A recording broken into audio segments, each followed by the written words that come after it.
So, good day once again. Today we're going to be looking at solving contingency table. This is like a second part of the basic probability activity in the previous video, so it's a continuation of it. But as I promised, we're going to look at how to solve the contingency table. Yet again, I've only given you one example, but there are a lot of activities that you can look at, and I can suggest to you and we can discuss in the comment section.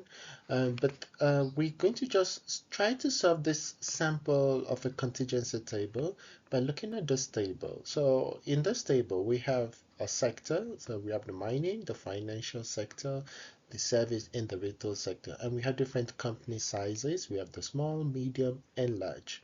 So this is the question. What is the follow-up question? What is the probability that a randomly selected company size will be large? What is the probability that a randomly selected sector is financial and medium? What is the probability that the company is in the service sector given that it is small? And what is the probability that the sector is retail or a large company size? Now, before getting to the contingency table, I will assume that you know the basic probability theories. If you haven't, please go back to the note and check on how to solve or recall on the basic probability theories, because it will be helpful for you to solve this contingency table. Now, in the next slide, I've already tried to solve the problem for you. The first part is that the same table, what I've just done here, is to create a total for the row and a total for the column. That is just the inclusion.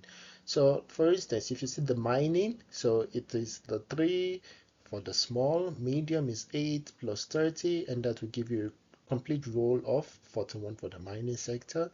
For the financial sector, it is 9 plus 21 plus 42, which is 72. And if you've noticed as well, we did the same thing for the service and the retail. And also, if you look at the column total, we did the same thing for the small, the medium, and the large by summing them all up together. And this is why we have the row total and the column total. And if you notice, they all add add, add up to 170. This is significant because we're going to use this total sample space when we're doing all the calculation for the contingency table. Now let's look at our first question. What is the probability that a randomly selected company size will be large? So all you need to do is to look at the large column and trace it down. What is the total of large? 86. And what is the total of the whole sample space? It is 170.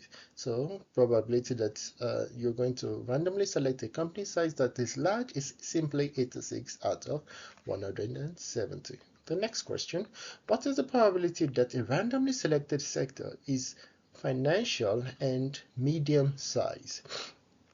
Now, if you go back to the probability theories, I told you when you hear the word and, it means we look at the intersection. We multiply, right, in the probability theory. But in the contingency table, it makes it easy for you because all you need to do is to figure out where there is that connection between financial and the medium. And here it is, you have the financial and the medium. This is where they intersect, right? They multiply each other here. So this is 21 divided by 170. So it's kind of make it easy for you to locate the answer looking at the contingency table. So it's like you're not doing a serious calculation. However, the next two examples, there is going to be a little bit of calculation that is required. Now, what is the probability that the company is in the uh, service sector given that it is small? Now, this is how you write out the formula, right? Probability that it is service given that it is this line here. This line is saying it's a service given that it is small. So how you write it is probability that the small intersection the service sector, small intersection the service sector. If you go up here, small on here, the column in the service sector, it is 10 out of 170 and divided by the probability that it is small. Now, what is small probability? It is 36 divided by 170.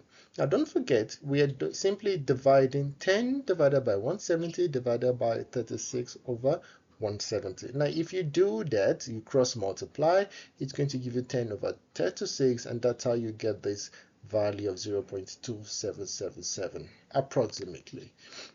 This is like a conditional probability. And if you go back to your probability theory, you will find this formula under the conditional probability. And this is how to solve it.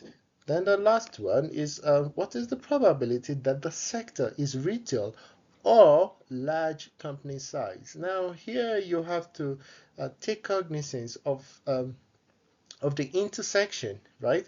So this is the non-mutually exclusive event in probability theory.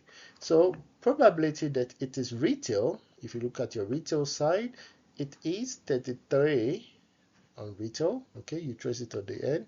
It's 33 out of 170. Probability that it is large, we've done that before, it is 86 out of 170. Now, the question you ask yourself, is there a possibility that we can have a retail and a large? Yes, and that is the 6, right? So we don't want a situation of double counting. Remember, this 6 is part of this 86, and the 6 is also part of the 33. So in order to ensure that we don't have double counting, like I said, it's a non-mutually exclusive event, we need to deduct the 6 out of 170 from the formula. So probability of A plus probability of B minus probability of A and B occurring at the same time. But in this case, we have it as retail, large, and retail and large happening at the same time. So if you add these plus this, that is retail plus large, minus both of them occurring at the same time, because we are accounting for removing the indication of double counting, we are going to get this fraction of 113 divided by 170, and then this is your final answer, 0.6647. Now I can come up with other probability contingency table. We can discuss more about it in other videos, but if you have any question, you can always drop it in the comment section, or you send me an email and I will get back to you as soon as possible. Thank you.